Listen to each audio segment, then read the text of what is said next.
When I was in a few weeks ago at Aretha Franklin's funeral in Detroit, I observed that we were there for Rosa Parks' funeral. There were long lines to see Rosa Parks' body. Yes, sir. And long lines to see Aretha's body. Yes. But short lines is voting booth. That does not make sense. It does.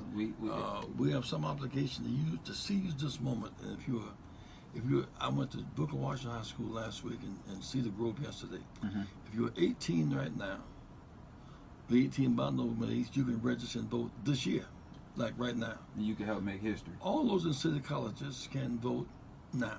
Mm-hmm. If you go to Clark or Morehouse or Spelman or Georgia Tech, for that matter, you should vote where you attend school.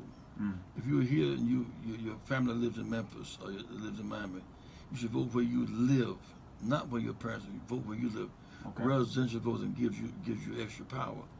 All those students shouldn't be just hoping for Stacey when they should be voting and demanding the right to vote on their campuses in their student unions.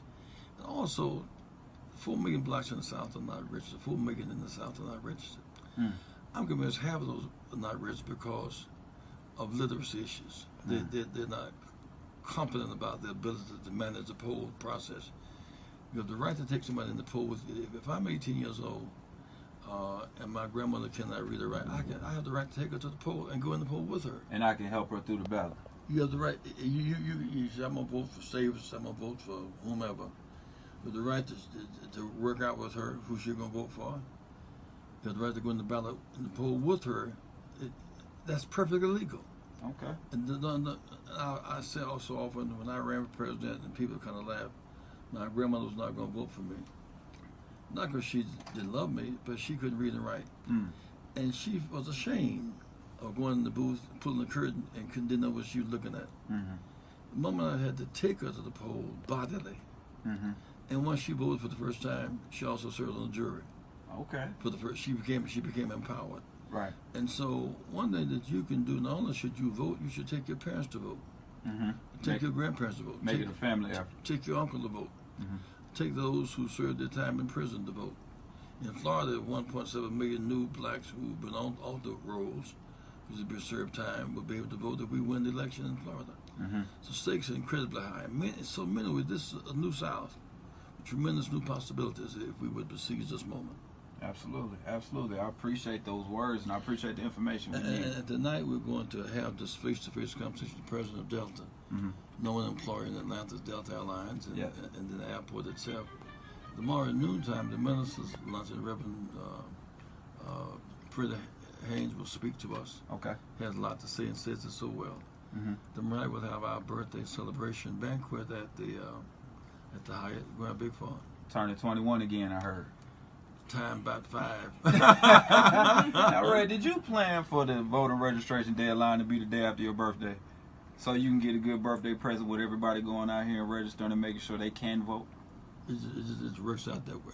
That's what happens. That's what happens when greatness happens. I need everybody out there that can hear our voices right now to make sure that you do this. You don't do it for yourself. You don't do it for me. Do it for Reverend Jesse Jackson's birthday. That would be a great birthday present. Do it because we have the right to have college scholarships. Absolutely. And You have the right to have free state college scholarships. Mm-hmm. If ball players can go to college for free, why can't band members go to college for free? Mm-hmm. You have the right. You have the right to have. You have the right to vote for free college tuition. Mm-hmm.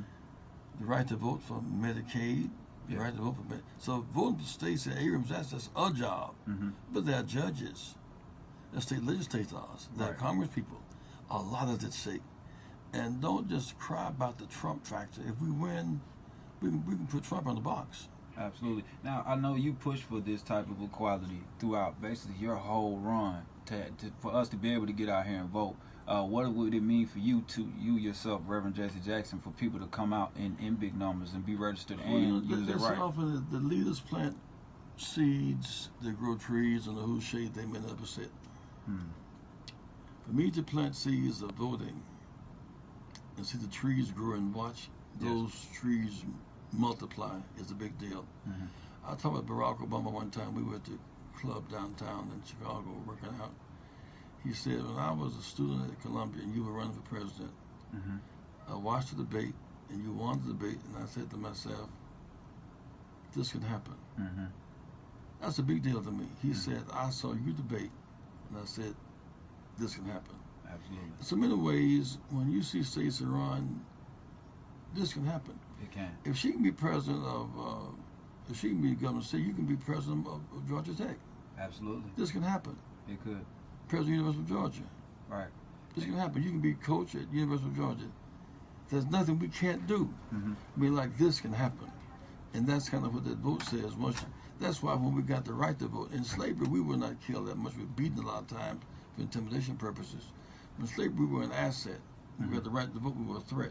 Yes. That's why 5,000 blacks were lynched. That's why we got the right to vote, because the vote has always been a form of power. Yes. Independent. If you use that vote, the name of all your anguish and anger, turn all that anguish and anger into a voting booth. In big, every frat, Mm-hmm. every church member should register and vote and make it happen in Georgia. The whole world is watching. They are. And for a woman like Stacey Abrams to be running and actually have a good shot at this, how does that make you feel? It makes me rejoice because I know that if I stand near Dr. King's tomb at night, some might move. Mm-hmm. Because it's just such it's the point. Mm-hmm. When workers can get $15 an hour working for Amazon, in Georgia, half the workers make less than $15 an hour. When workers' wages can rise, and jobs can rise, and positions can rise, to be part of sunrise rather than sunset itself is a big moment. We say in church oftentimes, we've been doing it for the night, but joy comes in the morning. Joy is coming in the morning. This is morning time. Yes, sir. If we really vote, this is morning time. Yes, sir. Well, 2 quotes you gave me have been basically helping me raise my daughters. One was them is make sure that you are present and not just have those presents. And I definitely keep that because I keep my kids all week long, and I appreciate those words from you. And also never look down at a man unless you're helping them up. And I've just been pushing to do that and spread that word to our listeners every day. Deep water doesn't drown you. You drown because you stop kicking. There we go. And that's another one. If I make t-shirts, I send them to you.